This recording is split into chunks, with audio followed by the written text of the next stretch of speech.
बावे बसदी किले अंदर मैया जी दा द्वार ओ काली माता बावे बसदी। असें जाना है तविया दे पार ओ काली माता बावे बसदी असें जाना है तविया दे। जिस तरीके से अभी आप देख रहे हैं ये गोलाकारी, तो ये गोलाकारी इसलिए बनाई गई है कि 16 तारीख को जो है मंदिर के कपाट खुलने वाले हैं और इस वक्त हम बहो फोर्ट में मौजूद हैं। मैं आपको बता दूं कि जब मंदिर के कपाट खुलेंगे आपको नया बहो फोर्ट दिखने को मिलेगा। ऐसा बहो फोर्ट जो आपने सपने में भी नहीं देखा होगा। अभी आप देख सकते हैं पहले लोग धूप में खड़े होते थे। इस वक्त यहाँ पे छायावान भी बनाए गए हैं, पंखों की काफ़ी ज़्यादा यहाँ पे सुविधा बनाई गई है। काम करने वाले यहाँ पे काम कर रहे हैं और आप देख सकते हैं काफ़ी अच्छे तरीके से जो है यहाँ पे काम लगा हुआ है। यहाँ पे फाउंटेन्स की अगर बात की जाए तो फाउंटेन्स भी यहाँ पे बनाए गए हैं।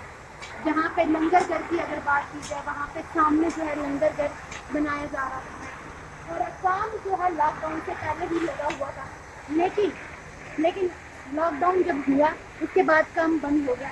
जब अनलॉकडाउन हुआ फेज 1 उसके बाद फिर से यहाँ पे जो है काम शुरू कर दिया गया और आप देख सकते हैं काफी जो जयकारे लगते थे, घंटियां बजती थी, तो वो जो घंटियां हैं उतार दी गई हैं और इस वक्त बिल्कुल हम मंदिर के बाहर हैं। यहाँ पे आप देखते हैं लोग जो है इकट्ठे हो जाते थे, रश पड़ जाता था, लेकिन मंदिर में जो है 7 से ज्यादा श्रद्धालु जो है यहाँ पे खड़े नहीं हो सकते हैं।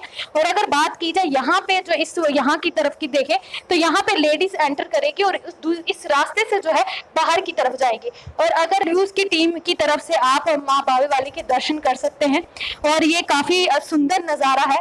लॉकडाउन के दौरान भी यहाँ पे जो है पूजा अर्चना काफी अच्छी की गई और जम्मू वासियों से जिस तरीके से जम्मू को जो है मंदिरों का शहर कहा जाता है और इस वक्त जो गाइडलाइन इशू तारीख को जो है मंदिर के कपाट खुलने वाले हैं, तो पुजारी जी मुझे बताइए कि जो इस वक्त गाइडलाइन इशू हुई है तो क्या क्या बंदोबस्त किए गए हैं 16 तारीख को जब कपाट खुलेंगे? देखिए जब आप गाड़ी से उतरोगे तो आपको सर्कल पे ही चलना पड़ेगा जी। क्योंकि मंदिर के अंदर तक हमने सर्कल बनाए हुए हैं। सोशल डिस्टेंस बड़ा जरूरी है और मास्क जरूर डाल के आए। अगर आपके पास नहीं भी गलती से कई लोग भूल जाते हैं तो हम यहाँ से आपको प्रोवाइड कर देंगे। बाकी देखो जैसे आप किले के गेट के पास पहुँचोगे आपकी पहले तो होगी थर्मल स्क्रीनिंग। अगर आपको पास हो गए तो आपकी एंट्री हो जाएगी। आगे हमारे लड़के खड़े होंगे, वो आपके हाथ सैनिटाइज कराते रहेंगे मंदिर तक। फिर जब मंदिर के पास आप पहुंचोगे तो आपको सैनिटाइज टनल के बीच में से गुजरना पड़ेगा। जब आप मंदिर में जाओगे तो हमने वहाँ अभी आप देखोगे तो हैरान हो जाओगे, हमने पाइप सिस्टम बना दिया है। क्योंकि जैसे ही आप मंदिर के अंदर एंट्री करोगे लेडीज सेपरेट हो जाएंगी, जेंट्स सेपरेट हो जाएंगे। ज़्यादा से ज़्यादा 6-7 बंदे या मंदिर में खड़े रहेंगे, पर वो भी खड़े नहीं होने देंगे। हम दर्शन करो और बाहर आ जाओ, क्योंकि आपको तो देखो सोशल डिस्टेंस बनाना है। अब बाकी दूसरा नंबर है, देखो पब्लिक सारी बोल रही है 16 तारीख को खोल रहे हैं, तो वो मेरी प्रार्थना ये है कि आप बिल्कुल इकट्ठे होकर मत आए। अब देखो कई लोग हमको बोलते हैं कि पंडित जी हम हर मंगलवार को आते हैं, हम हर इतवार को आते हैं। हमारी यही हाथ जोड़ के प्रार्थना है कि आप महीने में 1 मंगलवार आओ। जब वायरस खत्म होगा तो आप दोबारा फिर रूटीन में आ जाओ। बाकी देखो VIP पास तो चलेगा कोई नहीं बिल्कुल। अब जो 65 साल से ऊपर बुजुर्ग हैं करीबा वो भी ना आए, 10 साल से छोटा बच्चा भी ना आए। बाकी देखो सोशल डिस्टेंस तो हमको बनाना ही पड़ेगा। बाकी हमारी तरफ से पूरा इंतजाम है। बाकी जैसे गाइडलाइन हमको आई है उसी गाइडलाइन पे हम चलेंगे। बाकी देखिए जी, जिस तरीके से जो लंगर की व्यवस्था रहती थी, प्रसाद की, चलान की, जिस तरीके से मंदिर की गाइडलाइन जो आई है मंदिर की घंटी को स्पर्श नहीं करना है, तो उसके लिए क्या किया गया? मैम देखो घंटियां तो हमने 6 जून से पहले की सारी उतार दी है। बाकी रहा आपका चरनामत फिलहाल अभी बंद ही है जब तक वायरस है। बाकी आपको देखो मार्केट से प्रसाद तो आपने लेना चाहिए क्योंकि उनका भी रोजी रोटी का है। बाकी हम उसको टच नहीं करेंगे जैसे हमको गाइडलाइन आई है। वो लोग खुद ही माता के सामने से लिफाफा या डब्बा लेकर निकल जाएंगे, वो उनका प्रसाद चढ़ गया, वो अपने घर ले जाओ। बाकी देखो जो भंडारे लंगर का है वो हम कोशिश करेंगे कि पैक ही चलेगा, क्योंकि जैसे बाहर गुरुद्वारों में बड़े बड़े मंदिरों में चल रहा है, क्योंकि वो घर में जाकर आपको पैक करके देंगे, आप घर में जाके खाइए, उसमें कोई प्रॉब्लम नहीं है। बाकी जो तिलक वगैरह है उसका थोड़ा भी डिले करेंगे, नहीं लगाएंगे लोगों को। देखो टच नहीं करना चाहिए एक दूसरे को। अगर बात की जाए जिस तरीके से जोरों शोरों से बहू फोर्ट में काम लगा है, इस वक्त जब 16 तारीख को मंदिर के कपाट खुलेंगे तो नया बहू फोर्ट देखने को मिलेगा। तो ये कब से काम शुरू हो रहा है और किस तरीके से चल रहा है और कब तक खत्म होगा, ये क्या बताना चाहोगे? देखो मैडम जी, पहले मैं तो एक बात रह गई है, मैं आपको पहले वो बता दूं, क्योंकि हमारे यहाँ बकरियाँ चढ़ती हैं। जी आप सबको पता है, लोगों ने कई तो लोग अभी तो घर से लाते कम है, पर देखो जानवरों से भी वायरस फैल रहा है। आप आएंगे, आपने उसको 2-4 बार हाथ लगाया, दूसरा है सुबह से लेकर दोपहर तक एक एक बकरी को 500-500 बंदा हाथ लगाएगा। जिसको नहीं भी होना होगा वायरस, उसको भी हो जाएगा। हमने ये सोचा है कि जो उसका बकरी का यार्ड है उसमें हम 2-3 बकरियां रख देंगे, बाहर से लॉक कर देंगे। आप बाहर से मत्था टेको और उधर पंडित जी बैठे होते हैं, आपने जो ₹1.25 ₹11 ₹5 जो देने हैं उधर छोड़ दो, आपकी छिली हम माता से प्रार्थना करते हैं वो कबूल कर लें, वो हो भी जाएगी कबूल।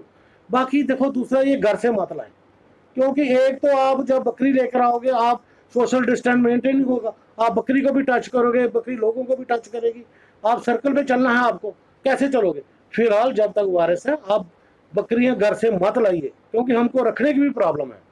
बाकी देखो जो मैम ने अभी पूछा मेरे को बाहर का, देखो अब तो बाहर जाओ, आपने भी खुद देखा होगा, अलग ही नज़ारा है। जी बिल्कुल। जैसे ही आप आएंगे आप चारों तरफ देखें, कहीं वैष्णो माता के दर्शन है, कहीं रघुनाथ मंदिर के दर्शन है, हर देखो ये सारा हम श्रेय जो देते हैं डिवीजन कमिश्नर वर्मा जी को देते हैं, क्योंकि उन्होंने बड़ा पर्सनल इंटरेस्ट लिया है। जी दोपहर को पूरी गर्मी में 2-2 3-3 बजे भी वो यहाँ विजिट करते रहे, जी तो तब ये काम इस स्टेज पे पहुंचा है।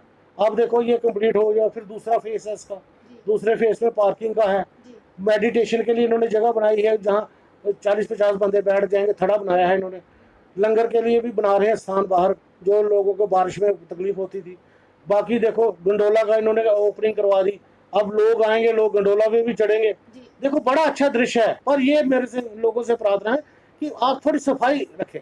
आकर ये नहीं है कि यहाँ खाया वहाँ फेंक दिया, जो वो लोग पौधों को हाथ लगा दिया, वो जैसे वो फुहारे चल रहे हैं उसके अंदर घुस गए, ये काम बिल्कुल ना करें। जैसा साफ सुथरा है हम भी कोशिश करेंगे, लोग अपने बंदे लगाएंगे, यहाँ साफ सुथरा माहौल बना रहे। कहने का तात्पर्य यही है जिस तरीके से लोग अपने घर को साफ सुथरा रखते हैं उसी तरीके से जो है पार्क और फाउंटेन की अगर बात की जाए तो उसको भी साफ सुथरा बनाना उससे भी अच्छा, घर से भी अच्छा रखिए, जी क्योंकि घर से भी अच्छा रखिए। क्योंकि देखो अभी टूरिस्ट का 5-6 महीने आने का कोई यहाँ चांस नहीं है, जी आने लोकल बंदे ही है, जी जम्मू के ही आने हैं। क्योंकि देखो जैसे गाइडलाइन में आया है, ये सेकंड फेज में हमारा मंदिर आया है, क्योंकि इसमें कोई इतनी पाबंदी नहीं है। जी बाकियों में तो है कि आपको रजिस्ट्रेशन करानी पड़ेगी, ऑनलाइन क्योंकि बाहर से आते हैं लोग, गांव दूर दूर से। ये हमारे लोकल डोगरों का मंदिर है, जी यहाँ जिसने मंगलवार को आना उसने मंगल आना है। मैं बोलता हूँ मंगल को आप कम आए, बुध को आ जाए, वीर शुक्र शनि को आ जाए, ताकि मेंटेन हो सोशल डिस्टेंस। देखो मोदी जी ने आगे बोला है जान है तो जहान है, जी पैसा हर चीज नहीं। हम तो लोगों से यही प्रार्थना बोलते हैं, कृपया कम तादाद में आए, बच्चों को साथ ना लाएं, बीमार बच्चों को ना लाएं, बूढ़ों को ना लाएं, अपाहिज कम आए, ताकि थोड़ा सिस्टम ठीक ठाक रहे। तो ये खास बातचीत थी हमारी पुजारी जी के साथ और इन्होंने काफ़ी अच्छी बात बोली है कि जो है 10 साल से छोटे बच्चे यहाँ पे नहीं आने चाहिए और गर्भवती महिला को भी मंदिर में नहीं आना चाहिए और बुजुर्गों को जो 60 साल से ऊपर है उनको भी नहीं आना चाहिए और जो गाइडलाइन है उसका ज़रूर जो है प्रोटोकॉल जो है उसका ज़रूर फॉलो करें, ये आपकी सेफ्टी के लिए है। तो मेरे साथ जुड़ी रहेगा अगले अपडेट्स के लिए। मैं स्टेट न्यूज़ के साथ। जय हिंद जय भारत।